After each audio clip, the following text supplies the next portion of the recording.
0730 hours. USS Valiant, Philippine Sea. The ready room smelled of coffee, cigarette smoke, and loss, not the sharp smell of recent tragedy, the accumulated smell of months. 11 empty chairs in Air Group 12. 11 pilots who had climbed into Grumman F-6F Hellcats and never climbed out. 11 sets of personal effects shipped home in cardboard boxes. 11 letters Commander Marcus Thornton had written to families he would never meet. Lieutenant Marcus Webb, 26 years old, shot down over Formosa on October 3rd. His wife was 7 months pregnant. The telegram arrived before their son was born. She named the boy Marcus. The child would never know his father's face except in photographs. Ensign Tommy Caldwell, 21, killed during the Manila strikes on September 21st. His mother received the Western Union telegram on his birthday. She kept it in a drawer with his high school diploma and his Navy wings. The ink faded over the years. The pain did not. Lieutenant Commander Robert Harris, 32, 3 kids, missing after the Taiwan raids on October 12th, never found, never recovered, just gone. His wife waited 6 months before accepting the death certificate. His youngest daughter was 4. She did not understand why Daddy was not coming home.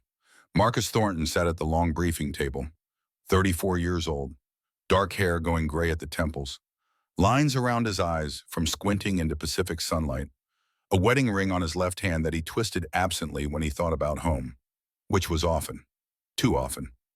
He held a fountain pen. The Navy provided cream-colored stationery for letters home. Expensive paper, thick, the kind meant to last, the kind that mothers kept in drawers for decades. "My dearest Kate," he had written. The pen stopped. What do you say to your wife when tomorrow is not promised? What words carry the weight of love across 5,000 miles of ocean and war? What sentence contains 6 years of marriage, a daughter named Grace, a house in Virginia with a white picket fence, and the desperate hope that you will see them again? Thornton had written this letter 100 times in his mind, had composed perfect paragraphs during long patrols over empty ocean, had crafted eloquent phrases at 20,000 feet with nothing but sky in thought. But now, with pen on paper, the words would not come. If you're reading this, then I didn't make it home. I want you to know. He stopped, crossed it out, started again. Grace will be 7 next month. Tell her I love her. Tell her Daddy was thinking about her birthday. Tell her. The words stuck. How do you compress a lifetime of love into one paragraph? How do you say goodbye to a daughter who still believes her father is invincible? The ready room speaker crackled. Air Group Commander to Flight Operations. Air Group Commander to Flight Operations.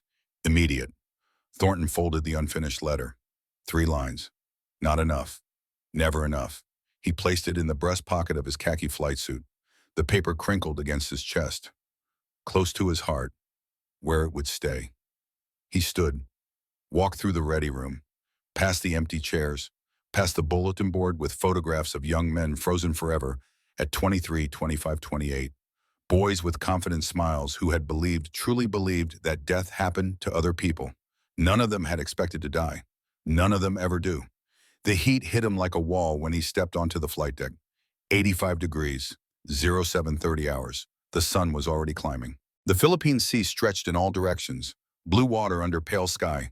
Beautiful. Deadly. Indifferent to human drama. USS Valiant steamed northeast at 22 knots. Essex-class aircraft carrier. 898 feet long. 27,000 tons. Crew of 3,000 men. Home to Air Group 12. Home to Marcus Thornton for 7 months. 7 months of continuous combat operations. Marshall Islands, Truk, Saipan, Guam, Tinian, Palau, Formosa, the Philippines, island hopping across the Pacific, carrier strikes against Japanese installations, air superiority missions, ground attack, interdiction, the endless rhythm of launch, fight, land, rearm, repeat, 211 combat sorties, 25 confirmed kills, more missions than most pilots flew in their entire careers, more kills than most aces achieved in 2 years. And every sortie was another roll of the dice, another bet against mathematics, another test of luck. Thornton's luck had held. So far, the flight deck was organized chaos. Plane handlers in blue jerseys spotting aircraft, ordnance crews in red loading bombs and rockets, fuel crews in purple running hoses, the rainbow of specialists that made carrier operations possible. 7 Hellcats were spotted forward, engines running, propellers turning, Pilots climbing into cockpits. Only 7. The radar operator sprinted toward Thornton across the deck. Petty Officer Second Class Brennan, 22 years old. Nebraska kid, pale face, eyes wide. Sir, we have bogeys, 60-plus contacts, bearing 270, range 22 miles, closing at 200 knots. Thornton's stomach dropped. 60 aircraft. The Japanese had thrown everything they had at the American task force. Operation Shogo. Victory Operation. Their last desperate gamble to destroy the invasion fleet at Leyte Gulf. Every available plane from the airfields around Manila. Mitsubishi A-6M Zeros. Aichi D-3A Val dive bombers. Nakajima B-5N Kate torpedo planes. Mixing Navy and Army aircraft. Veterans and recruits. The experienced and the expendable. All of them heading here. Composition, Thornton's voice was steady. Command voice, the voice that did not reveal the cold fear spreading through his chest. Best estimate, 40 fighters, 20 dive bombers. Standard strike package. The bombers were the real threat. One 500-pound bomb through the wooden flight deck would kill hundreds. Would cripple flight operations. Would turn a carrier into a floating crematorium. But the 40 fighters would massacre any American aircraft that tried to attack those bombers. How many Hellcats ready to launch? Brennan checked his clipboard. 7, sir. Everything else is refueling or rearming. 7. The tactical manual was clear on this point. Never engage when outnumbered more than 3 to 1. Wait for reinforcements. Coordinate with adjacent carrier groups. Maintain numerical superiority before committing forces to action. The Japanese had 9 to 1 numerical superiority. The manual said this was suicide, but the manual was written by men in Washington who had never watched a carrier burn. Time to contact. 6 minutes, sir. Maybe 7 if they hold current speed. 6 minutes. 360 seconds. Enough time to launch 7 fighters. Not enough time to arm and fuel the remaining 30 aircraft parked on the hangar deck below. Thornton looked across the flight deck. 7 Hellcats, 7 pilots strapping in. He knew them all, had flown with them, had trained them, had written condolence letters for the ones who did not come back. Lieutenant Robert Hayes, 28, married, no kids yet but trying. Good pilot, steady hands, clear head. Lieutenant William Johnson, 25, engaged to a girl in San Diego, planning a wedding for next spring. Optimistic, maybe too optimistic. Lieutenant Roger Kinney, 29, quiet, methodical. 3 years as a flight instructor before requesting combat duty. His students called him Professor. Lieutenant James Patterson, 24, Texas kid, loud, confident, 13 confirmed kills. One of the best stick and rudder pilots in the air group. Ensign Thomas Rogers, 23, fresh from training, only 40 combat hours. Still learning, still making rookie mistakes, but brave, always brave. And Ensign Roy Whitmore, 24 years old, Nebraska farm boy like Brennan. Blonde hair that stuck up no matter how much water he used. Blue eyes that belonged in a Norman Rockwell painting. The kind of face that made you think of cornfields and county fairs and simple American goodness. Whitmore had been Thornton's wingman for 2 months. 63 combat sorties together. 3 confirmed kills. Not the highest score in the air group, but consistent, reliable. The kind of pilot who followed orders and brought his aircraft home. More than that, Whitmore was a good man. Wrote letters to his parents every Sunday. Sent half his pay home to help with the farm. Talked about going back after the war. Marrying his high school sweetheart. Raising kids. Living a quiet life far from ocean and violence. Thornton walked to his Hellcat. Bureau number 70143. Navy blue paint, white stars on the wings. 25 kill markings on the fuselage. 25 small Japanese flags hand-painted by the maintenance crew. Each one a life taken. Each one a memory. Chief Petty Officer Kowalski was performing final checks. 50 years old, gray hair, weathered face, hands that had maintained carrier aircraft since before Thornton learned to fly. Too experienced to retire. Too valuable to lose. Kowalski looked up, saw Thornton approaching. Read his face. How many, Commander? 60 inbound, 40 fighters, 20 dive bombers. Kowalski's jaw tightened. He had been through this before, had seen the math, had watched young pilots climb into cockpits and not come back. Fuel status, Thornton asked. Kowalski checked his clipboard. Main tank half full, sir, 120 gallons. Didn't have time to top off before the alarm. Half full. The F-6F-5 Hellcat burned approximately 80 gallons per hour during combat operations.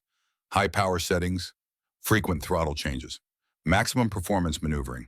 120 gallons gave Thornton 90 minutes of flight time. Maybe. The Japanese formation was 22 miles west. After engaging them after the dogfight, after whatever happened next, the American task force would be 100 miles to the east, 100 miles back to the carrier. At reduced cruise power, the Hellcat could manage 150 miles per hour. 40 minutes of flight time needed, 90 minutes total fuel, 40 minutes of combat, 40 minutes to return, 10-minute margin. Except the math assumed perfect conditions, assumed no unexpected maneuvering, assumed the engine performed exactly as designed, assumed luck. Luck was not a tactical asset. She'll fly, Chief. Sir, Kowalski hesitated, old eyes that had seen too much. Bring her back. I'll try. It was the only promise he could make. Thornton climbed into the cockpit. The seat was warm from morning sun. The leather held the shape of his body. 211 times he had sat here. This would be 212. The instrument panel was familiar, comforting. Altimeter, airspeed indicator, fuel gauge, oil pressure, oil temperature, cylinder head temperature, manifold pressure, tachometer. Each dial told a story. Each needle measured life or death. 6 Browning M2 50 caliber machine guns, 400 rounds per gun, 2,400 rounds total, 15 pounds of lead and steel per second when all 6 guns fired together. The Hellcat was not elegant, not beautiful. It was a weapon, a delivery system for violence. And it did that job better than anything else the Navy had. Thornton strapped in, shoulder harness, lap belt, parachute quick release, oxygen mask, radio connection, every buckle that kept a pilot alive at 400 miles per hour and 20,000 feet. He ran through the checklist. Automatic now, muscle memory from hundreds of flights, mixture auto rich, propeller full forward, throttle 1,000 RPM, magnetos both, flight controls free and correct. The Pratt & Whitney R2800 double wasp rumbled beneath him. 18 cylinders, 2 rows, 2,000 horsepower, the sound of American industrial might, the sound of survival. Thornton keyed his radio. All valiant fighters, this is Hawk Leader. Check in. 6 voices responded. Hawk 3 ready. Hawk 4 ready. Hawk 5 ready. Hawk 6 ready. Hawk 7 ready. Hawk 2 ready. Hawk 2 was Whitmore. His Hellcat was parked 30 feet to the left. Thornton could see him in the cockpit, running his own checklist, young face serious with concentration. Whitmore looked over, made eye contact. Thornton saw the fear there. Not panic, not cowardice, understanding. Whitmore knew the odds, knew what 60 versus 7 meant, knew that some of these 7 pilots would not return to this deck. But Whitmore nodded. Ready. Thornton nodded back. Listen up, Thornton said. 60 Japanese aircraft inbound, 40 fighters, 20 dive bombers. We have 7 Hellcats. The numbers are not in our favor. No one responded. What could they say that Thornton had not already calculated? Here's the plan. Hayes, Johnson, Rogers, Kinney, Patterson. U-5 will engage the dive bombers. Your mission is to break up their formation. Prevent them from reaching our carriers. Attack from altitude. Hit them hard, then get back to Valiant. A pause. Whitmore and I will handle the fighters. Silence. Dead silence. 2 Hellcats against 40 Japanese Zeros. The absurdity hung in the air like smoke from a crashed aircraft. Hayes broke the silence. Sir, 2 against 40 is necessary. Thornton cut him off. Those bombers cannot reach our carriers. U-5 will stop them. Whitmore and I will delay the fighters long enough for you to accomplish your mission. Delay, not defeat, not destroy. Delay. Stay alive. Keep the enemy occupied. Break their tactical cohesion. Create chaos. And maybe if luck was with them, survive long enough to run. Understood, sir, Hayes said. Thornton switched to a private channel. Whitmore, you copy? Yes, sir. You can refuse this assignment. No one would blame you. Join Hayes's section. Attack the bombers. A long pause. Thornton could hear Whitmore breathing through the radio, could hear the young man making the hardest decision of his life. Negative, sir. You need a wingman. I'm your wingman. Something tightened in Thornton's chest. Pride, gratitude, guilt. Stay on my wing, Roy. Follow my lead. Don't try to be a hero. Says the man about to fight 40 Zeros. Despite everything, Thornton smiled. The flight deck officer raised the green flag, launch operations. One by one, the Hellcats rolled forward. The first 5 Hays leading accelerated down the deck, 25 knots of wind over the deck from the carrier's movement, 200 feet of wooden runway. More than enough for a lightly loaded fighter. Hayes's Hellcat lifted off. Then Johnson, Rogers, Kinney, Patterson, 5 fighters climbing into the humid morning air, banking east, heading toward the Japanese bombers. Thornton released his brakes. The Hellcat lurched forward. The R-2800 roared. 2,000 horses pulling 14,000 pounds of aircraft and ammunition and pilot down the deck. The tail lifted. The main gear came up. The ocean dropped away. Flight, that eternal moment of transition, earth to sky, weight to weightlessness. The deck fell behind. The task force shrank. Tiny gray shapes on endless blue. Whitmore launched 30 seconds later. 2 Hellcats climbed through 3,000 feet, 6,000, 10,000. Below them, the American carriers steamed in formation. Task Group 38.3, 4 carriers, USS Valiant, USS Lexington, USS Essex, USS Princeton, each one home to 3,000 sailors, each one a floating city of steel and aluminum and aviation fuel. Vulnerable, precious, worth dying for. The radio crackled. All aircraft, this is Valiant Control. Bogies now at 18 miles. Maintain current heading. 18 miles. Thornton scanned the horizon. Nothing yet. Just empty sky. He climbed through 15,000 feet. 18,000. 20,000. At 20,000 feet, the air was thin and cold. Minus 10 degrees Fahrenheit outside the canopy. But inside, with the plexiglass greenhouse effect and the morning sun, the temperature was 90 degrees. The contrast created condensation. Thornton's windscreen fogged at the edges. He wiped it with his glove. Ahead 12 miles now, 60 dark specks appeared against the blue water. Ants from this altitude. Insignificant. Except each speck contained a pilot, a human being, someone's son, someone's brother, maybe someone's father. And each speck carried enough ammunition and explosives to kill. Thornton counted, estimated. The Japanese formation was spread in a loose defensive pattern. Zeros on the perimeter. Dive bombers in the center. Textbook tactics. Smart, difficult to attack without exposing yourself to crossfire. But not impossible. Never impossible. Just very, very dangerous. Whitmore, you see them. Yes, sir. The kid's voice was tight. Jesus, there's so many. We'll manage.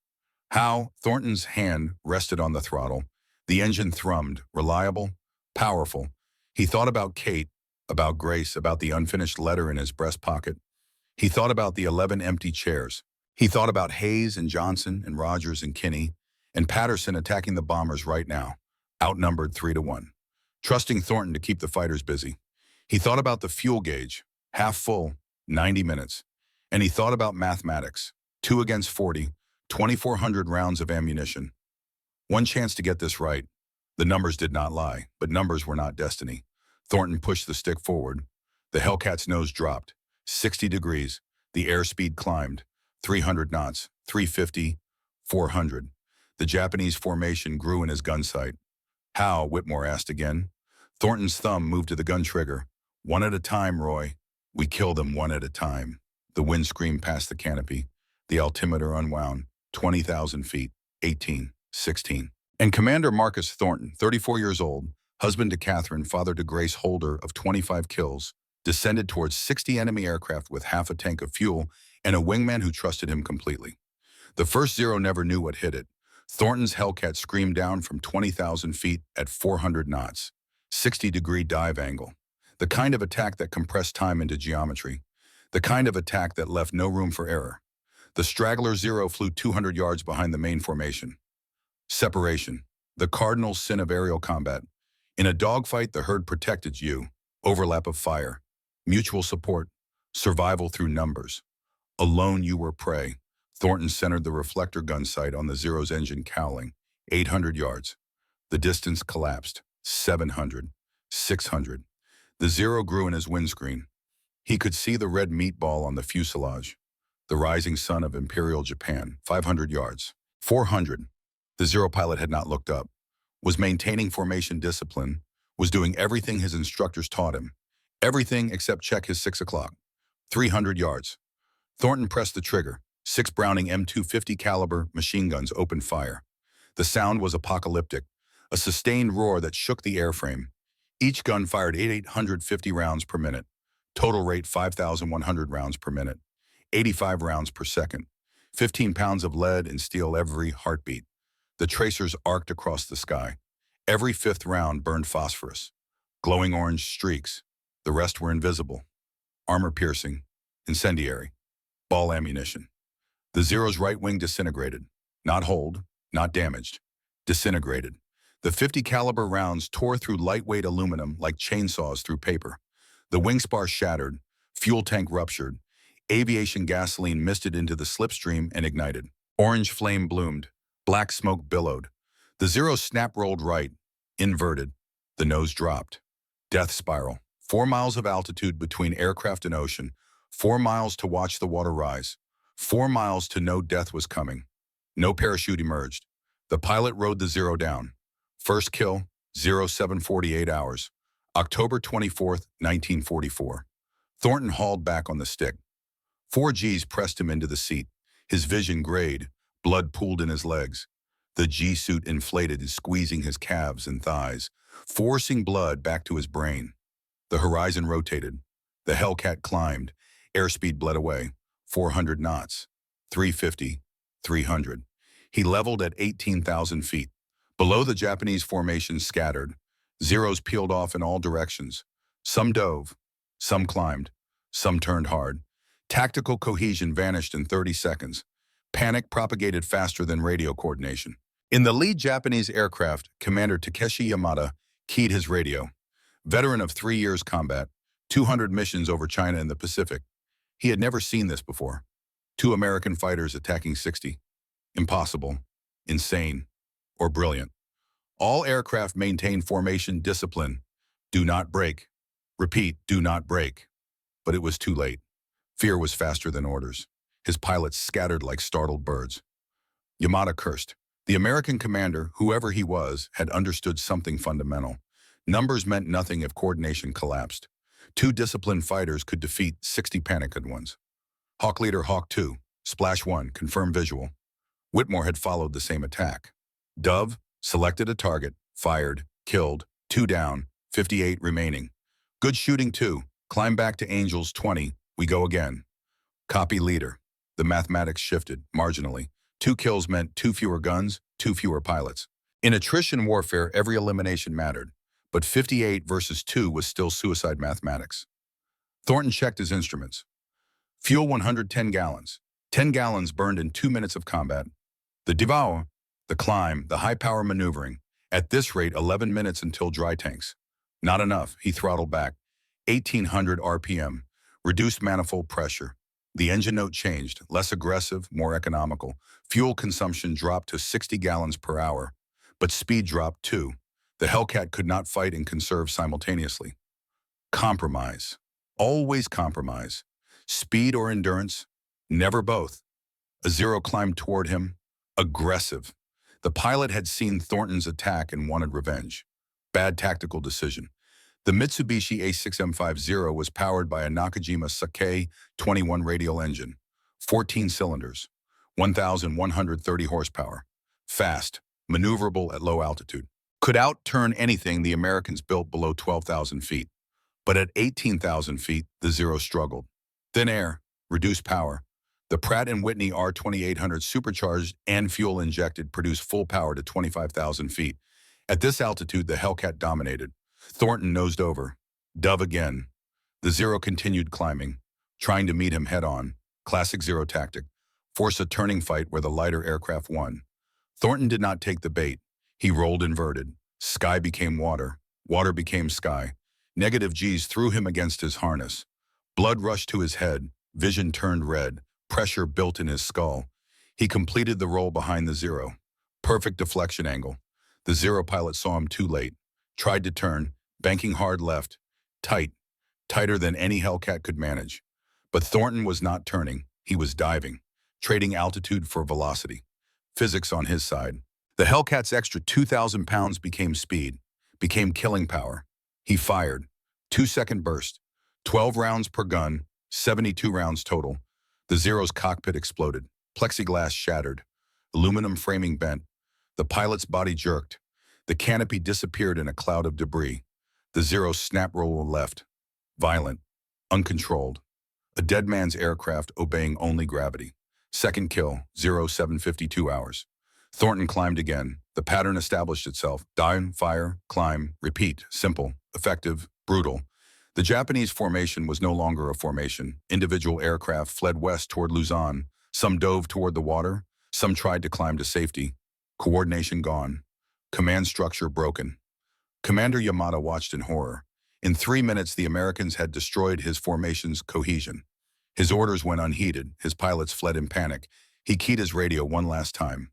All aircraft withdraw, repeat withdraw to Luzon. Mission aborted. The words tasted like ashes. That was the goal. Not to kill 60 aircraft with 2. Impossible. But to scatter them, disrupt them, prevent organized attack on the American carriers. Leader 2, I have a shot. Take it. Whitmore's Hellcat dove on a Nakajima Ki-43 Oscar. Army fighter, lighter than the Zero, more fragile. Whitmore's guns fired. The Oscar's engine exploded in black smoke. Oil sprayed, the propeller seized. The aircraft nosed over. Third kill total, second for Whitmore. Thornton found his next target. Zero in a climbing turn. The pilot was scanning, looking for him. Aware now, frightened now. Fear made you slow. Thornton dove. 400 knots.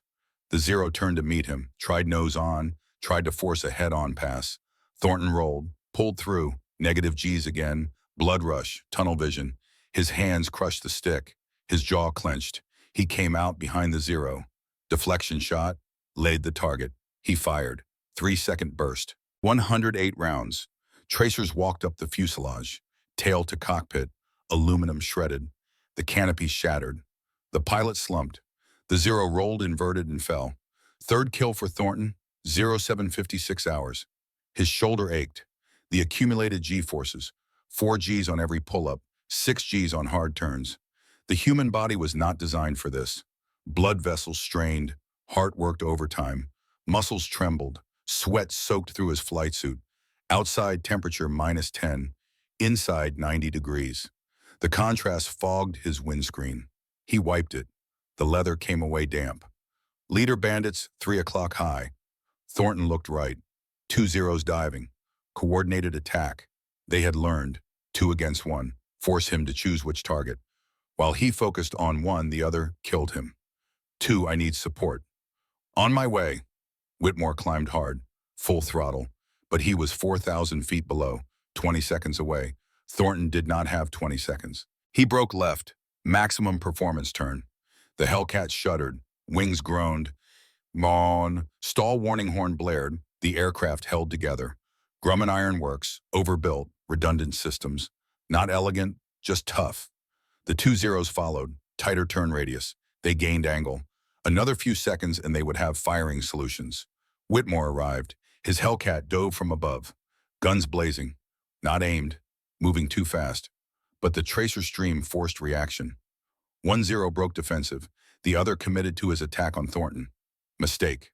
Thornton reversed. Snap roll right. The Zero overshot. Flew past. Exposed his 6. Thornton fired. Point blank. 150 yards. 2 seconds. The Zero's engine cowling peeled back like foil. The propeller sheared off. Black smoke poured. The aircraft nosed over. Fourth kill. 0803 hours. 26 minutes of combat. 4 kills. Thornton checked ammunition. 1,760 rounds remaining. Started with 2,400. 640 expended. 160 rounds per kill. Not sustainable. At this rate, ammunition would last 15 kills. He did not need 15. Just 9. 9 to break the record, if he lived that long. Fuel gauge 92 gallons. 28 burned in 26 minutes. 1.08 gallons per minute. 65 gallons per hour. Better than predicted, but still not enough. 42 minutes of flight time remaining at current burn rate. Distance to carrier 100 miles. Time needed to return 40 minutes. Margin 2 minutes. 2 minutes of fuel. 2 minutes of life. Leader, I'm getting low on ammo. 1,500 rounds left. Whitmore had burned 900 rounds. 3 kills, 300 per kill. Less efficient. But the kid was learning. Conserve shots 2, 1 second bursts maximum. Copy. The Japanese formation was fully scattered. Individual Zeros fleeing west. The dive bombers, those that remained, had broken off. Turning back to Luzon, the threat to the carriers was neutralized. Hayes and his 5 Hellcats had done their job. The radio chatter confirmed it. 2 enemy dive bombers destroyed, 3 probables, the rest fleeing, no American losses. But 30-plus Zeros still flew, still dangerous, still capable of regrouping. Thornton spotted a lone Zero below, 12,000 feet. Running, he dove, 18,000 to 12,000.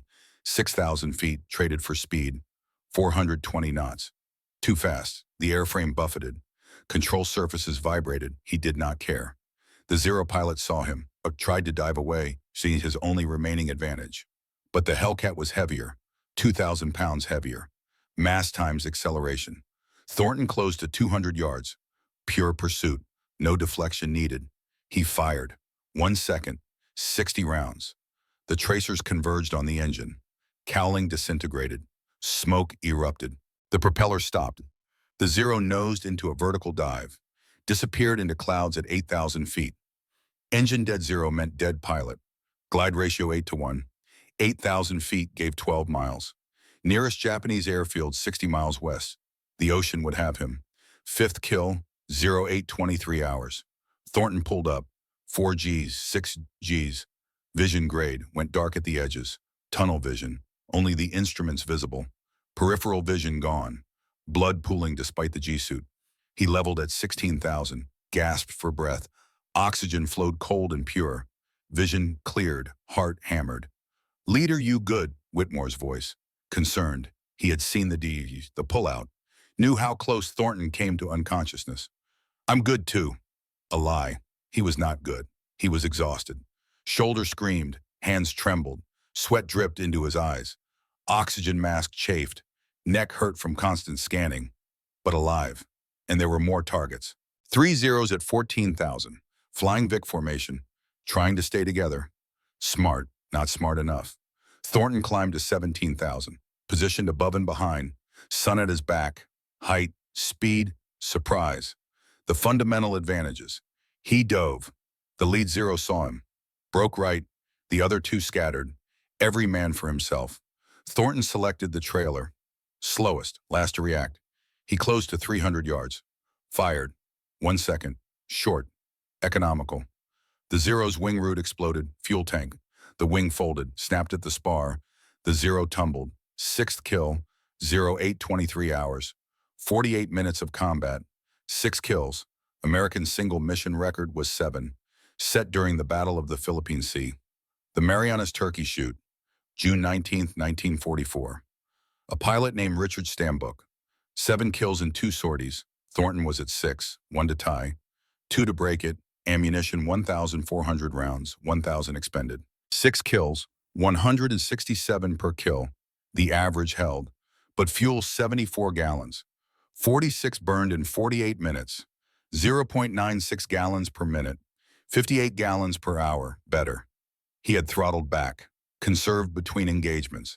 74 gallons at 58 per hour, 76 minutes of flight time.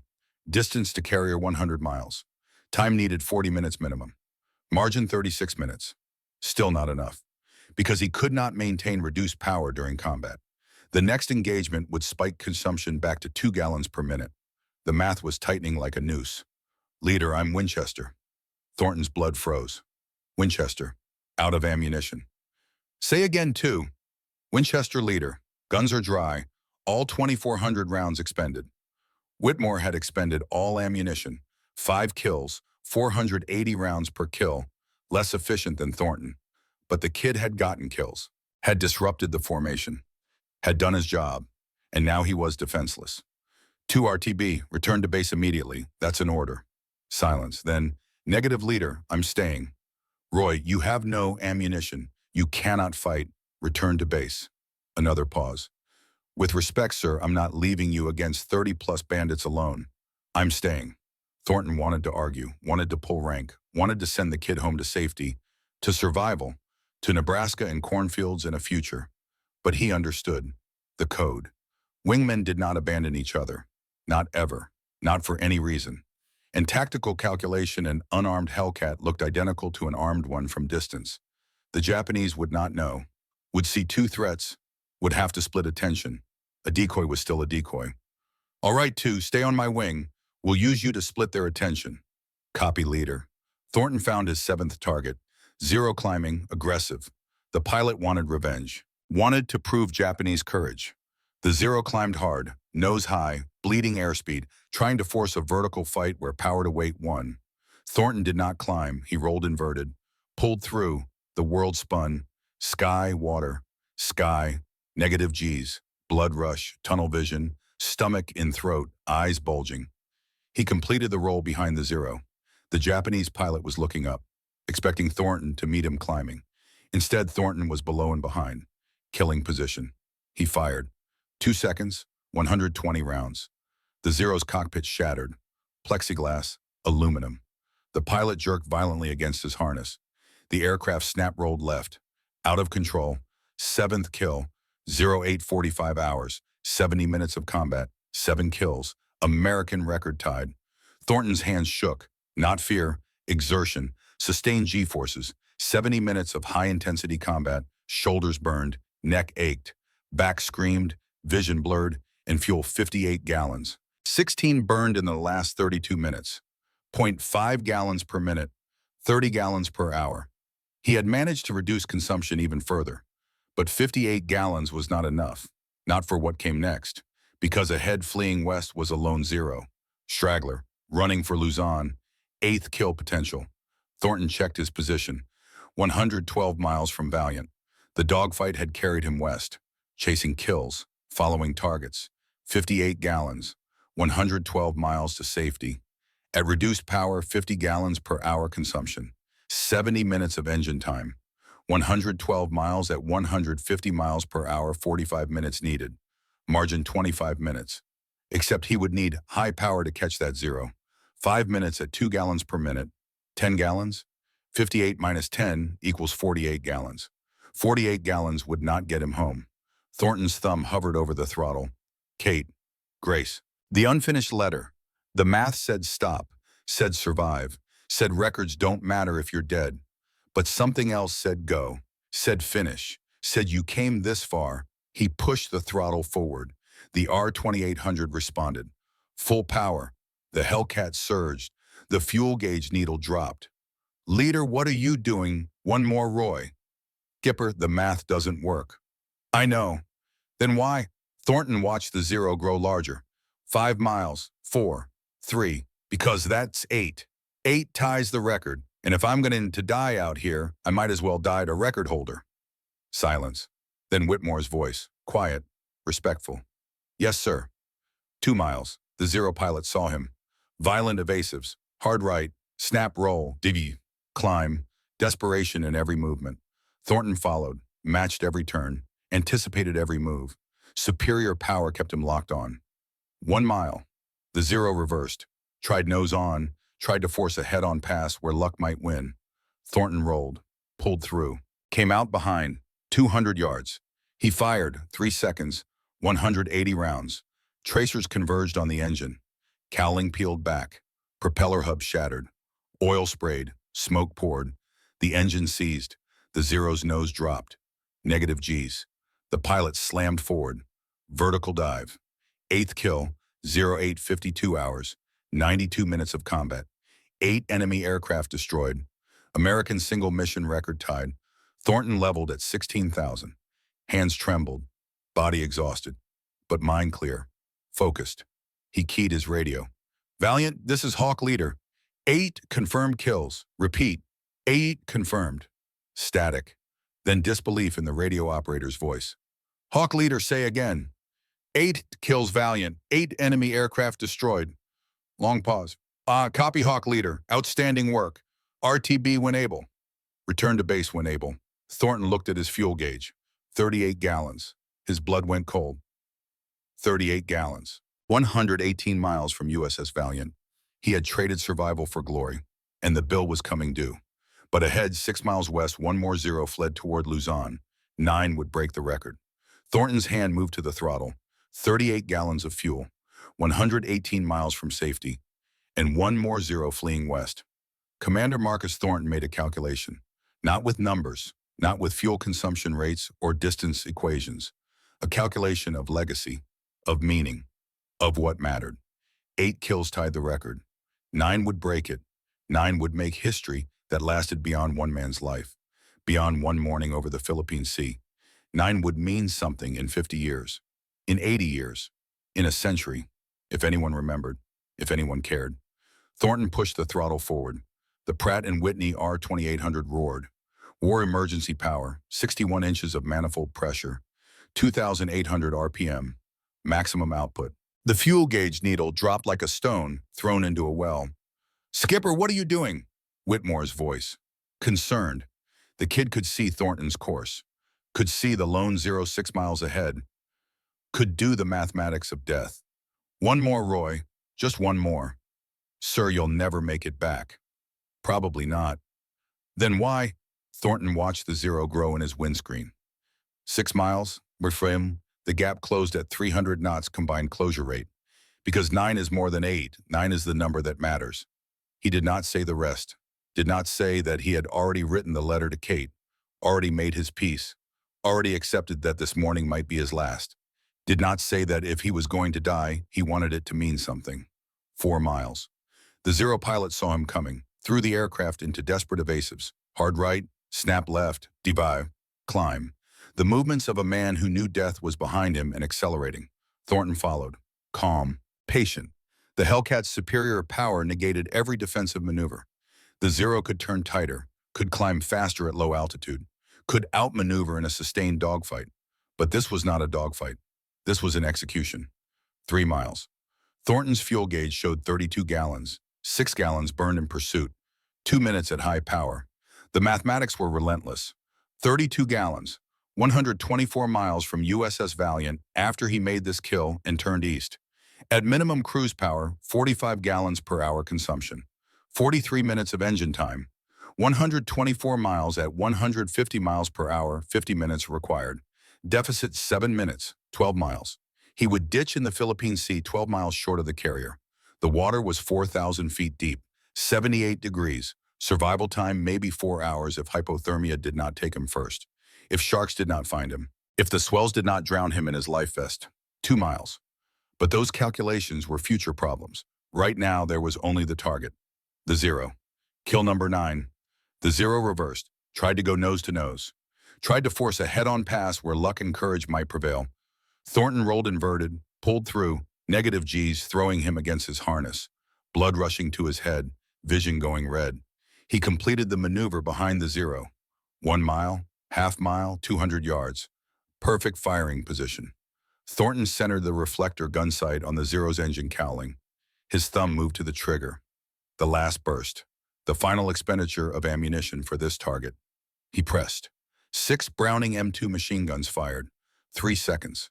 180 rounds of 50 caliber ammunition crossing the gap between predator and prey. The tracers converged like orange lightning. The zero's engine cowling exploded. Metal shredded. The propeller hub disintegrated. Oil sprayed black across the windscreen. The Nakajima Sake engine seized solid, locked, dead. Smoke poured from the cowling, thick, caustic. The aircraft pitched forward violently. The sudden deceleration threw the pilot against his harness. His head snapped down. The zero entered a death dive. Thornton followed it down through 3,000 feet.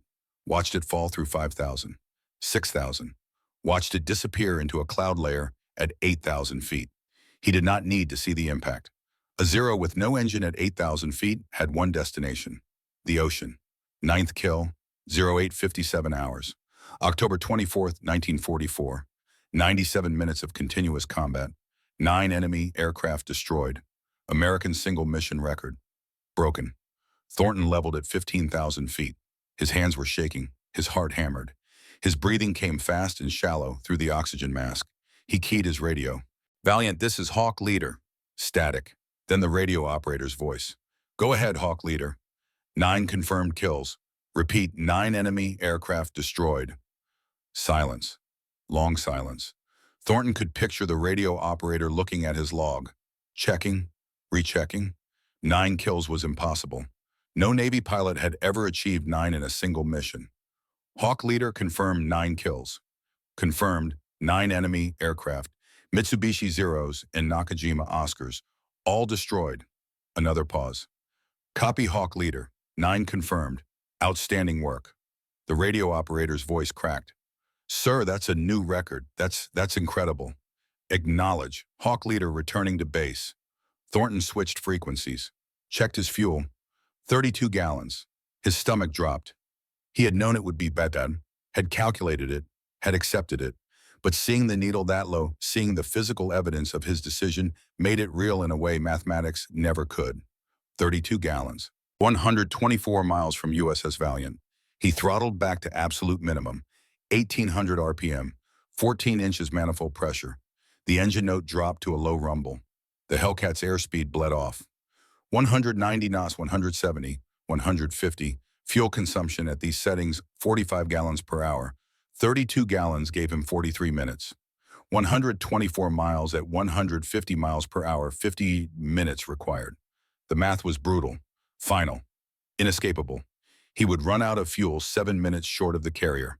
12 miles from safety, 12 miles of ocean. Leader fuel status. Whitmore's voice. The kid was flying formation 500 yards to the left. Out of ammunition, but still there. Still loyal. 32 gallons too. A sharp intake of breath over the radio. Jesus, Skipper, that's not enough. I know. What's the plan? Thornton scanned his instruments. Altitude 15,000 feet. Airspeed 150 knots.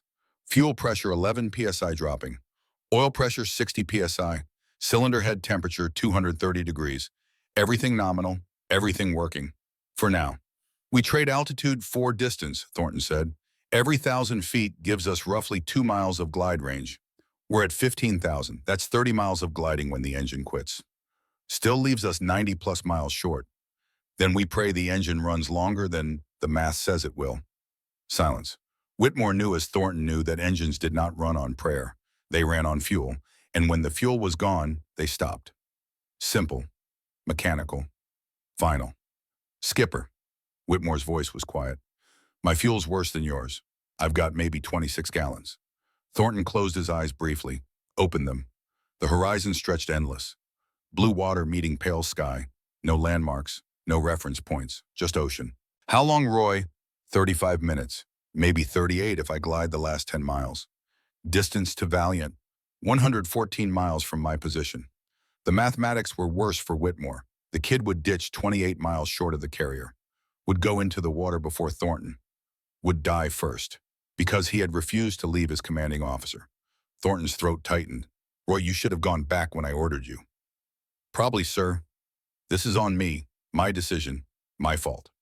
With respect, Skipper, it was my choice. I stayed because I wanted to, because you're my leader, because that's what we do. The code, the unwritten law, never leave your wingman, even if it meant dying together. The two Hellcats flew east, side by side, 500 yards apart. 2 aircraft, 2 pilots, 2 men who had broken a record and might not live to tell about it. The minutes passed. Thornton watched the fuel gauge drop. 30 gallons, 28, 26. The needle moved slowly but relentlessly. Each minute consumed 0.7 gallons. Each mile cost 0.5. Mathematics without mercy. At 90 miles from Valiant, something changed. Whitmore's voice came over the radio, strained. Leader, my engine just coughed. Thornton looked left. Whitmore's Hellcat was still in formation, still flying, but Thornton could see vapor trailing from the exhaust stacks. Fuel starvation symptoms. Talk to me too. Fuel pressure dropping, 11 psi, 10, 9. The engine was running on fumes, on the residual fuel in the lines, minutes away from complete failure. Switch tanks. Already on auxiliary, it's dry, Skipper. They're all dry. Thornton's mind raced. Options. Alternatives. There had to be something. But there was nothing. Whitmore was going into the water, and Thornton could not stop it. All right, Roy, listen carefully. When you ditch into the wind, minimize impact speed. Gear up. Flaps down at the last second. Hit the water at minimum controllable airspeed. You understand? Copy. Get out of the cockpit fast. The aircraft will sink in 60 seconds. Deploy your life raft immediately. Fire your flare gun. Valiant will send search aircraft. How long until they find me? Thornton did not want to answer that question. Search and rescue operations took time. Coordinating assets, vectoring aircraft, flying search patterns. Even with perfect conditions, it could take hours. And conditions were never perfect. They'll find you, Roy, I promise. It was a lie. Thornton could not promise that. But it was the kind of lie that commanding officers told, the kind that gave hope when hope was all that remained. Skipper. Whitmore's voice was steady, calm, accepting. Thank you for everything, for teaching me, for trusting me, for being my leader. Roy, you're going to be fine. You're going to... Leader engines quitting, RPM dropping, 1,500, 1,200, 1,000. Thornton watched Whitmore's propeller slow, the three blades visible now as individual elements instead of a blur. I'm at 12,000 feet, Whitmore said. Going into a glide. The Hellcat could glide, 8-to-1 ratio. 12,000 feet of altitude meant 96,000 feet of forward travel, 18 miles. Whitmore was 88 miles from the carrier. He would ditch 70 miles short, 70 miles of empty ocean. Roy, you did good today. 5 kills. You broke up their formation. You saved the carriers. You hear me? You saved them. Yes, sir. And when you get picked up, when the destroyer pulls you out of the water, you're going to have one hell of a story to tell. A pause, then, I'd rather tell it with you there, Skipper. Thornton's vision blurred. He blinked, cleared it. So would I, Roy. So would I. He watched Whitmore's Hellcat descend, 12,000 feet, 10,000, 8,000. A controlled glide. Professional. Disciplined. The kid was doing everything right. At 6,000 feet, Whitmore deployed his landing gear. At 1,000 feet, he lowered his flaps. The Hellcat's descent rate increased. The nose came up, flaring for landing, on water. Thornton could not see the actual impact. Whitmore was too far away, too low, but he could imagine it. The Hellcat hitting the swells at 90 knots. The sudden deceleration. The spray. The aircraft bouncing once, twice, then settling. Sinking. Hawk 2 is down. Whitmore's voice came through the radio. Calm. Matter of fact. Life raft deployed. I'm okay. Aircraft is sinking. Flare fired. Copy 2. Stay with your raft. Conserve your energy. Help is coming. Understood. Leader, go. Get yourself home. Don't worry about me. Thornton wanted to stay. Wanted to circle over Whitmore's position. Mark it. Guide the rescue aircraft. But he had 30 miles of fuel remaining. Maybe less. He could not afford to orbit. Godspeed, Roy. You too, Skipper. Break that record. Make it count. The radio went silent. Thornton flew east. Alone now. 1 Hellcat, 1 pilot, and 62 miles from safety. The next 10 minutes were the longest of Thornton's life. He nursed the Hellcat eastward at minimum cruise power, 150 knots, 1,800 RPM, fuel consumption optimized for maximum range. But optimization could not change physics. The fuel gauge dropped below 20 gallons, then 18, then 16. At 50 miles from Valiant, the first American destroyer appeared on the horizon. Part of the screening force, USS Fletcher. Thornton recognized her silhouette. Fletcher-class destroyer, 2,000 tons, 5.5-inch guns. Those guns were pointed at him. The first shell exploded 200 yards ahead of his Hellcat. Black puff of smoke. 5-inch anti-aircraft round. Proximity fuse. Thornton's stomach dropped. American fire. The destroyer had spotted an aircraft approaching from the west. From the direction of Japanese-held Luzon, had identified it as hostile. The IFF transponder identification, friend or foe, should have prevented this. Should have transmitted a coded signal, friendly aircraft. But IFF systems failed. Transponders malfunctioned. And radar operators made mistakes. Another shell exploded, closer, 100 yards. The blast wave rocked Thornton's Hellcat. The aircraft yawed right. He fought the controls. Corrected. Leveled. Valiant, this is Hawk Leader. Cease fire of friendly aircraft. American Hellcat. No response. Wrong frequency. He was still on the combat frequency, not the approach frequency. He reached for the radio selector. His hand was shaking. Sweat-slick gloves. Small knob. He tried to turn it. Slipped. Tried again. The Hellcat bucked as another shell exploded 50 yards away. Shrapnel pinged off the fuselage. A hole appeared in his left wing. Jagged. The size of a fist. He could not switch frequencies. Could not identify himself. Could not stop the destroyer from firing. Thornton shoved the stick forward, dove toward the wave tops. 15,000 feet to 3,000 in 30 seconds. The airspeed built, 220 knots. 240, dangerous speed at low altitude. The 5-inch fire stopped. Too low. The proximity fuses could not discriminate between aircraft and wave tops. But something else appeared. 4 Hellcats. VF-19 markings from USS Lexington. Combat Air Patrol scrambled to intercept the unidentified aircraft approaching from hostile territory. 4 American Hellcats diving toward 1 American Hellcat that could not identify itself. Thornton's mouth went dry. The 4 fighters spread into attack formation. 2 pairs, mutual support, professional, coordinated. They were going to shoot him down. The lead Hellcat closed to 600 yards, 400, 200. Thornton could see the pilot's face, could see the gun ports, could see death approaching at 300 knots. He broke left. Maximum performance turn, 4 Gs, 6 Gs. The Hellcat groaned, wings flexed, G-suit inflated. The 4 American fighters followed, turned inside him, gained angle. They were forcing him toward the water, classic intercept, force the bogey down, prevent him from reaching the carriers. Thornton's engine coughed, once, twice. The fuel was nearly gone. The engine running on vapor, on fumes, on nothing. The propeller stuttered. RPM dropped. 1,800 to 1,600 to 1,400. He was 3 miles from USS Valiant. So close. The 4 attacking Hellcats closed to 300 yards. 200. The lead fighter's nose came up, lining up for a deflection shot, and then without warning, all 4 broke off. Climbed away, disengaged. Thornton did not understand, did not question, just flew. Later, he would learn that the flight leader had recognized the Air Group 12 tail markings, had radioed Valiant for confirmation, had been ordered to break off immediately. But in that moment, Thornton only knew one thing. His engine was dying, and he had 2 miles to live. The Pratt & Whitney R2800 coughed again. RPM dropped to 1,200, 1,000, 800. The propeller slowed, individual blades visible, windmilling in the slipstream but producing no thrust.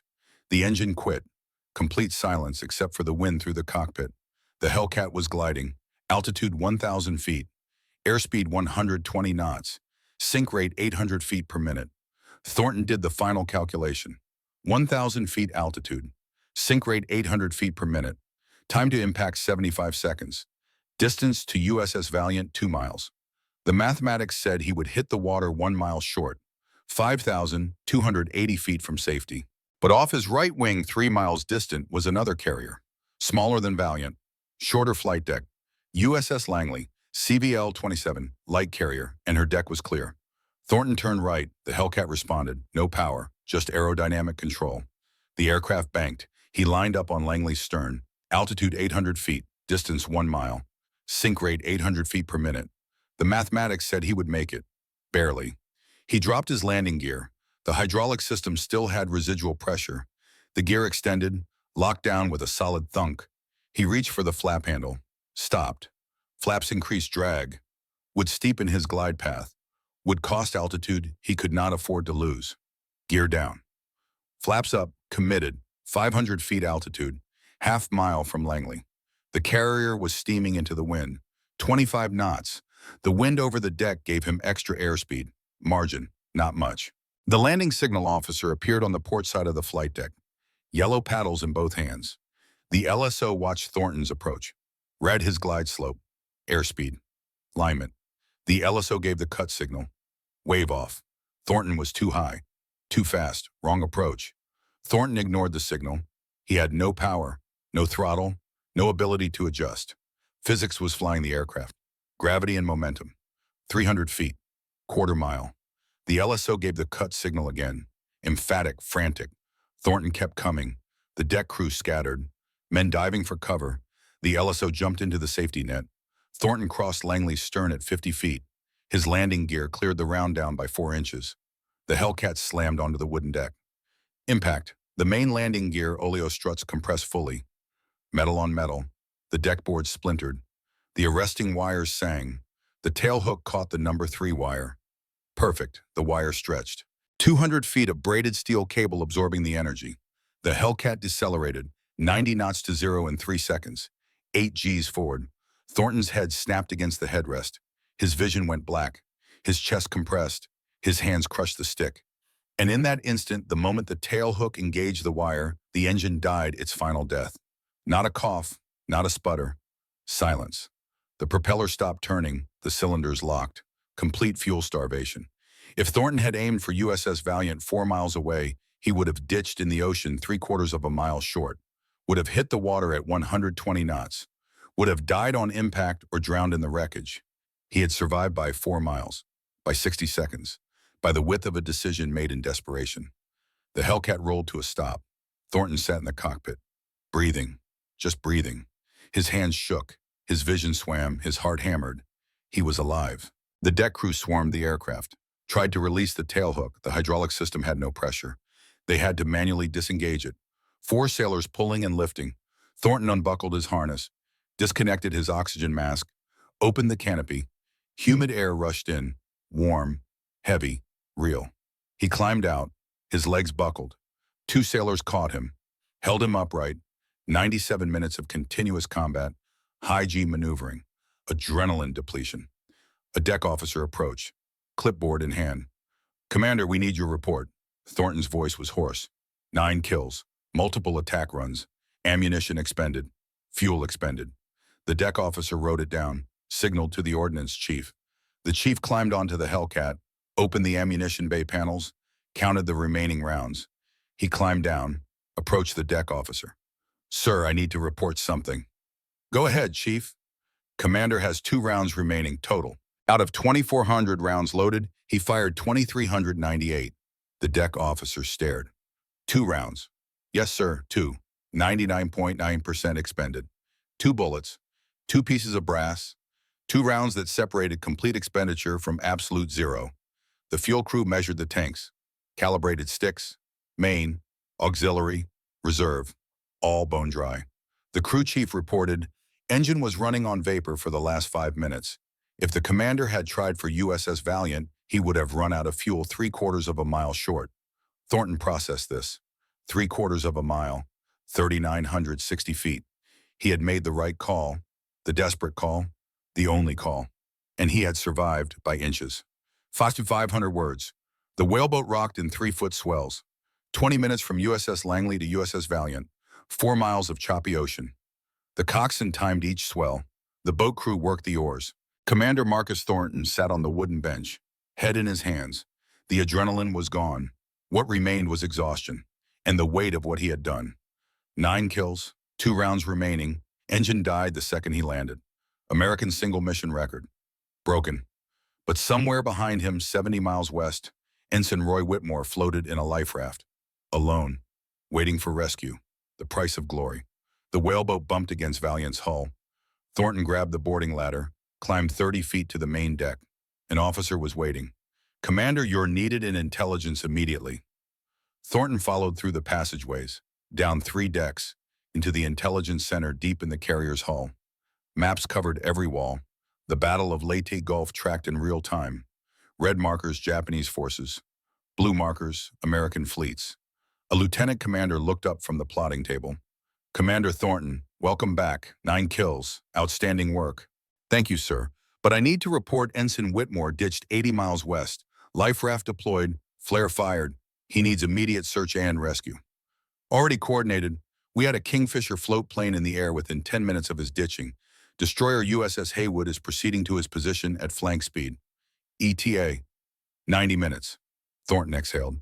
Whitmore would survive. The kid would make it. The lieutenant commander gestured to the maps. "Commander, your mission this morning was more successful than you know.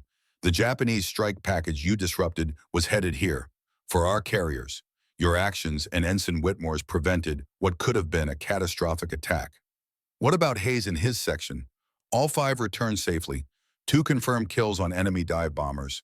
3 probables. No American losses." Thornton felt something in his chest loosen. His pilots had survived. All of them. "But the battle isn't over," the lieutenant commander continued.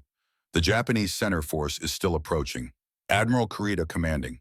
5 battleships including Yamato and Musashi. 12 cruisers. 15 destroyers. They're steaming through the Sibuyan Sea towards San Bernardino Strait." He pointed to the map. Red markers moving east. If they break through, they'll hit our landing beaches at Lady Gulf, slaughter the troops ashore. We're launching maximum effort strikes all afternoon, every available bomber and torpedo plane. The lieutenant commander looked at Thornton. You're scheduled to lead the fighter escort for the 1400 strike. Thornton checked his watch, 12:45, 75 minutes to rest, eat, brief, and fly again. Yes, sir. What's the primary target? Musashi, Yamato's sister ship, 72,000 tons, largest battleship ever built. She's already taken torpedo and bomb hits this morning, but she's still afloat. Still heading for the strait. We need to sink her. Thornton studied the map. Musashi, the ultimate target, 16-inch belt armor, 9-inch deck armor, designed to withstand incredible punishment. What aircraft will I be flying? Your Hellcat is still on Langley, damaged hydraulics. We're prepping aircraft 43 for you, fully fueled, full ammunition load. Understood. I'll be ready. Thornton went to the ready room. The other pilots were there. Hayes, Johnson, Rogers, Kinney, Patterson. They stood when he entered. Hayes spoke first. Sir, 9 kills. We heard. That's incredible. Thornton shook his head. You 5 did the real work. You stopped the bombers, saved the carriers. That's what mattered. But 9 kills in one mission. That's a record, sir. American record. It's just a number. But it was not just a number. It was legacy. It was history. It was proof that one pilot, one man could make a difference when everything was on the line. Thornton grabbed a sandwich from the ready room table, forced himself to eat. His stomach was knotted. His hands still shook slightly. He pulled the letter to Kate from his breast pocket. The 3 unfinished lines. He stared at them. Then he tore the letter in half, in quarters, dropped the pieces in the trash. Not today. He would write a new letter, a different letter. I made it back. 9 more reasons to fight. 9 more reasons to come home to you. At 13:55 hours, Commander Marcus Thornton climbed into the cockpit of Hellcat number 43. Fresh aircraft, full fuel, 2,400 rounds of ammunition. Around him, 35 other aircraft prepared to launch. 12 SB-2C Helldiver dive bombers, 12 TBF Avenger torpedo bombers, 12 Hellcat fighters, maximum effort strike. The target Imperial Japanese Navy battleship Musashi. At 1400 hours, the launch began. Thornton's Hellcat rolled down the deck, lifted into the afternoon sky. The strike package formed up over the task force, 36 aircraft, heading west, toward the Sibian Sea, toward the most heavily defended warship in the Japanese fleet. The afternoon strike against Musashi was brutal.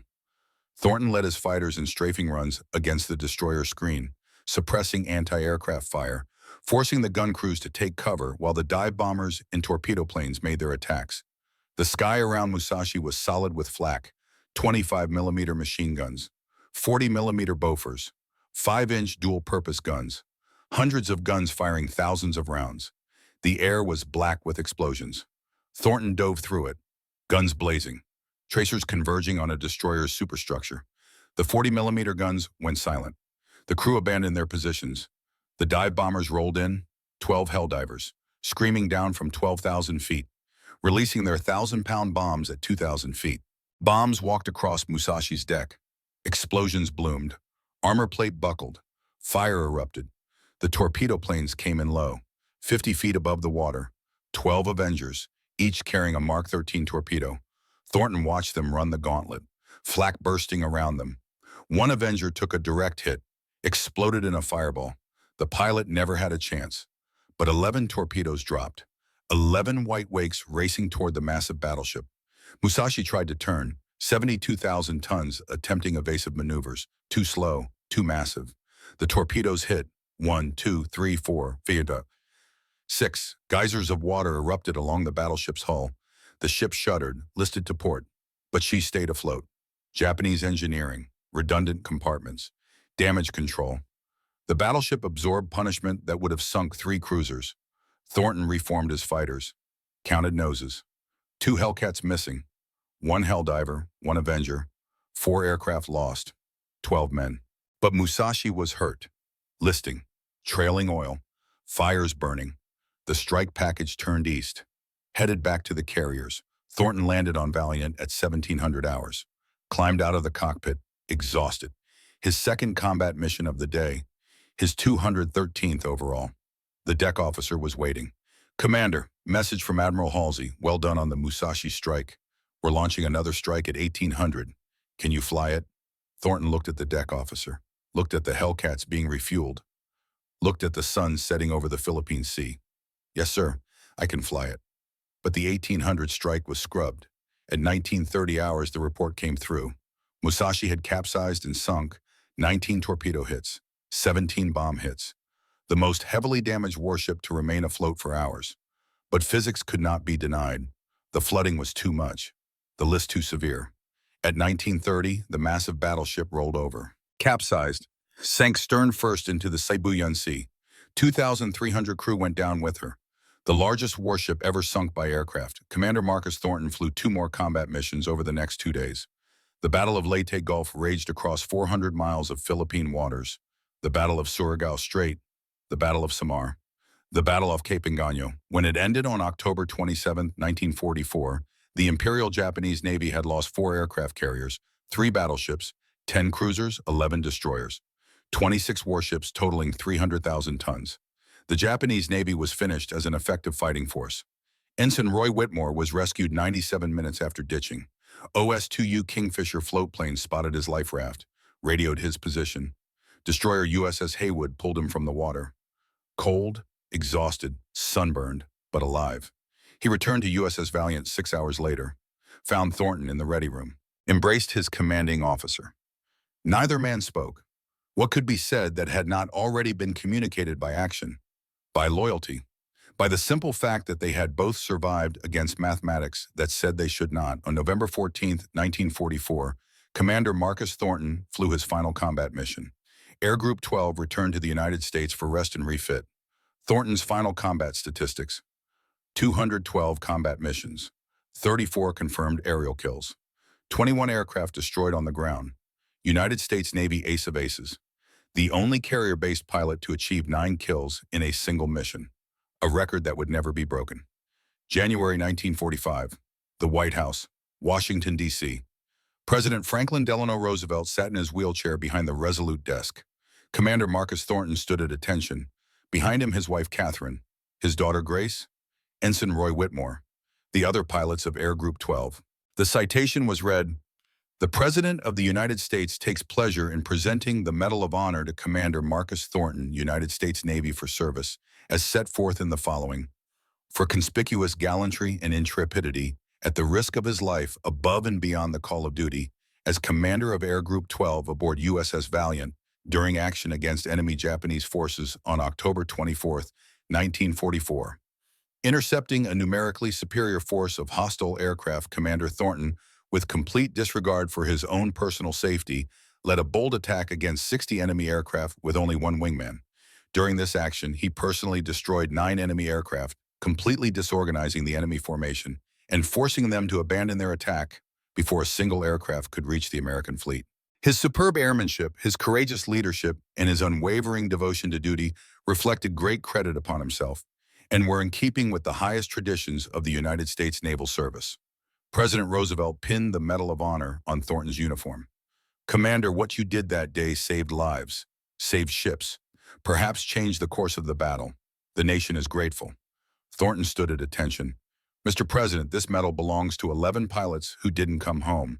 I'm just holding it for them." Roosevelt nodded. "Then hold it well, Commander. Hold it well." After the ceremony, Thornton found a quiet moment with Catherine and Grace. His daughter, 7 years old, now touched the Medal of Honor. "Daddy, does this mean you're a hero?" Thornton knelt down, looked into her eyes. "No, sweetheart, it means I did my job. The real heroes are the ones who didn't come home." Grace did not understand. She was too young, but someday she would. Catherine squeezed his hand. "I read your letter, the one you wrote that morning." Thornton looked at her. "I thought I threw that away. Chief Kowalski found the pieces, taped them together, mailed them to me. I'm sorry it was unfinished." "No." Catherine's eyes were bright. "It was perfect, because you came home to finish it yourself." The 1945-1964 Navy career. Thornton remained in the Navy. He served during the Korean War, not as a fighter pilot, those days were done, but as a staff officer, training, tactics development, passing knowledge to the next generation. He never flew combat again. On January 3, 1964, Captain Marcus Thornton retired from the United States Navy after 31 years of service. He moved to a small house in Virginia with Catherine. Grace was grown, married, 3 children of her own.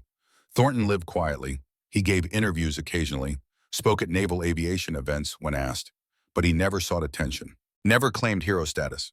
When reporters asked about October 24th, 1944, he always said the same thing. We did what needed to be done, nothing more. He never wrote a memoir, never sold the movie rights, never profited from the record he had set. When pressed, he would simply say, I was lucky that day. Luck and good training. That's all. Meanwhile, Ensign Roy Whitmore remained in the Navy after the war. He became a test pilot, flew experimental aircraft, pushed boundaries, retired as a commander in 1968, married his high school sweetheart, raised 4 children, moved back to Nebraska, helped run the family farm. But every October 24th, he would call Marcus Thornton, and they would talk. Not about the mission, not about the 9 kills or the 2 rounds or the engine dying. They would talk about the weather, about their families, about baseball, about nothing. But both men knew what the call meant. We survived. We made it. We're still here. June 30, 1996, Arlington, Virginia. Captain Marcus Thornton died at age 86. Natural causes, peacefully, in his sleep. Catherine was with him. Grace, the grandchildren. The funeral was held at Arlington National Cemetery. Full military honors. The flag was folded, presented to Catherine. Taps played across the Virginia hills. Roy Whitmore was there, 76 years old. Gray hair, wrinkled face, but still standing straight. He saluted the casket and whispered, "Thank you, Skipper." October 2024, National Naval Aviation Museum, Pensacola, Florida. The museum was quiet on a Wednesday afternoon. Tourists walked through exhibits. Children pressed their faces against display cases. Parents read placards. In the World War II gallery, a Grumman F-6F-5 Hellcat hung suspended from the ceiling. Bureau number 70143. Navy blue paint, white stars on wings, kill markings on the fuselage, 34 small Japanese flags. The plaque read F-6F-5 Hellcat Bureau. Bureau number 70143, flown by Commander Marcus Thornton. October 24th, 1944. Battle of Leyte Gulf. Commander Thornton destroyed 9 enemy aircraft in a single mission, an American record that has never been broken. He landed with 2 rounds of ammunition remaining and 0 fuel. His engine stopped the instant his tailhook engaged the arresting wire. This aircraft represents the pinnacle of naval aviation courage and skill. A young Navy lieutenant stood before the exhibit, 25 years old, fresh from flight training, dress whites, gold wings on his chest. He read the plaque, read it again, tried to imagine what it must have been like. 2 against 60, 9 kills, 2 bullets left. Incredible, he whispered. It was. The lieutenant turned. An elderly man in a wheelchair approached, 104 years old, thin, fragile, but his eyes were clear, sharp. A caregiver pushed the wheelchair. The old man wore a Navy blazer. Ribbons on his chest. Navy Cross, Purple Heart, Distinguished Flying Cross. The lieutenant recognized the face from photographs in the museum. "Sir, are you Commander Whitmore?" The old man smiled. "I am, though it's been 60 years since anyone called me Commander." The lieutenant's eyes widened. "You flew with him, with Commander Thornton. You were his wingman." "I was. On this mission, the 9 kills." "Yes." The lieutenant looked at the Hellcat, at the old man, back to the Hellcat. "What was it like?" Whitmore was quiet for a long moment. "Terrifying, exhilarating, the most intense 90 minutes of my life." "The plaque says 2 against 60. "That's correct." "How did you survive?" Whitmore looked at the Hellcat, at the kill markings, at the aircraft that had carried his commander through history. Skill, luck, and Marcus Thornton's leadership. He knew what needed to be done, and he did it, regardless of the quantity. "I read that you ran out of ammunition, that you stayed anyway." "I did." "Why?" Whitmore looked at the young lieutenant. "Because he was my commanding officer, my wingman, my friend. You don't leave your people, not ever." The lieutenant nodded slowly. "What was Commander Thornton like?" Whitmore's eyes grew distant, remembering. "Brave, yes, the bravest man I ever knew. Skilled, the best pilot I ever saw. But mostly he cared. He cared about every pilot under his command, about getting us home, about doing the right thing even when it was hard. Did he ever talk about the mission? No, never. Marcus didn't like talking about his accomplishments. He always said he was just doing his job, that any pilot would have done the same.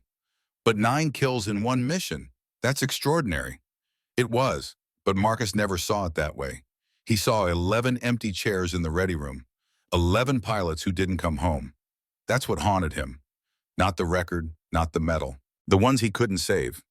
The lieutenant was quiet. Whitmore continued. After the war, I asked him once. I said, Skipper, you broke the record. You were famous. Doesn't that mean something? And you know what he told me? What?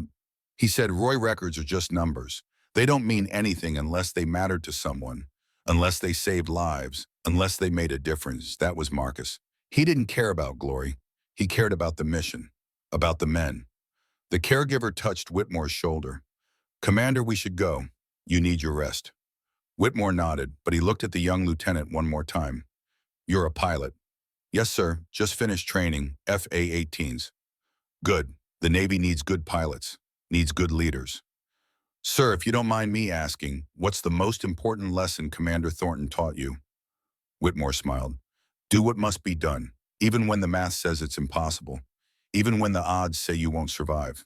If it's the right thing, if it will save lives, you do it, and you don't quit until it's done. The caregiver began pushing the wheelchair away. The lieutenant called after him. Sir, one more question. Whitmore stopped, turned. The engine. The plaque says it died the second he landed. Is that true? Whitmore's eyes grew bright. Yes, the instant the tailhook caught the wire. I saw the propeller stop, saw the cylinders lock. Marcus had run the engine on vapor for 5 minutes, maybe 7. If he had tried for our carrier, instead of diverting to Langley, he would have ditched 3/4 of a mile short, would have died in the water. So he made the right call. He always made the right call. That was Marcus Thornton. The caregiver pushed the wheelchair toward the exit. The young lieutenant watched them go. Then he turned back to the Hellcat, Bureau number 70143, the aircraft that had carried a legend. He reached out, almost touched the fuselage, stopped himself. This was not just a machine. This was history. This was proof that one person, one pilot with courage and skill and determination could change the course of a battle, could save lives, could make history. The lieutenant stood there for a long time, looking at the 34 kill markings, thinking about 2 rounds of ammunition remaining, thinking about an engine that died the second the tailhook caught, thinking about Commander Marcus Thornton, and wondering if this young lieutenant, fresh from training, would ever face a moment like that. A moment where everything was on the line, where the math said it was impossible, where duty demanded the ultimate sacrifice, and wondering if when that moment came, he would have the courage to do what Marcus Thornton did, to fight, to lead, to survive by inches, to come home. Epilogue: Commander Marcus Thornton is buried at Arlington National Cemetery. Section 60, Row E, grave, 1847. The headstone reads, Marcus J. Thornton, Captain United States Navy, World War II, Korea. Medal of Honor, 1910. 1996, beloved husband, devoted father, ace of aces. Next to him, Catherine, who died in 2003 at age 91. Roy Whitmore died in March 2024 at age 104. He was buried with full military honors in Nebraska. His last words to his children, tell them I flew with the best. Tell them I flew with Marcus Thornton. In the National Naval Aviation Museum, the Hellcat still hangs. Bureau number 70143. The kill markings still visible. 34 Japanese flags. The museum estimates 10,000 visitors see the aircraft each month, 120,000 per year. Most walk past, glance, keep moving. But some stop, some read the plaque, some stand there for long minutes, looking at the aircraft, imagining the mission, understanding what it meant. 2 Hellcats against 60 Japanese aircraft. 9 kills in 97 minutes. 2 rounds of ammunition remaining. Engine died the second he landed. American single mission record. 80 years later, it still stands. And Commander Marcus Thornton's legacy lives on. Not in the medal, not in the record, but in the simple truth that when everything was on the line, when the odds were impossible, one pilot did what needed to be done and came home. Final words. If this story moved you, share it. Share it with your family, your friends, your children. Share it so that Marcus Thornton and Roy Whitmore and the 11 pilots who didn't come home are not forgotten. Share it so that courage, real courage, the kind that doesn't seek glory but simply does what's right, is remembered. Share it so that the next generation knows what these men did, what they sacrificed, what they proved. That when duty calls, you answer. That when your brothers need you, you stand. That when the math says it's impossible, you do it anyway. Commander Marcus Thornton proved that on October 24th, 1944. 2 rounds left. Engine died the second he landed. American record, 80 years. Still standing, still inspiring, still remembered. Honor their memory, tell their story, never forget.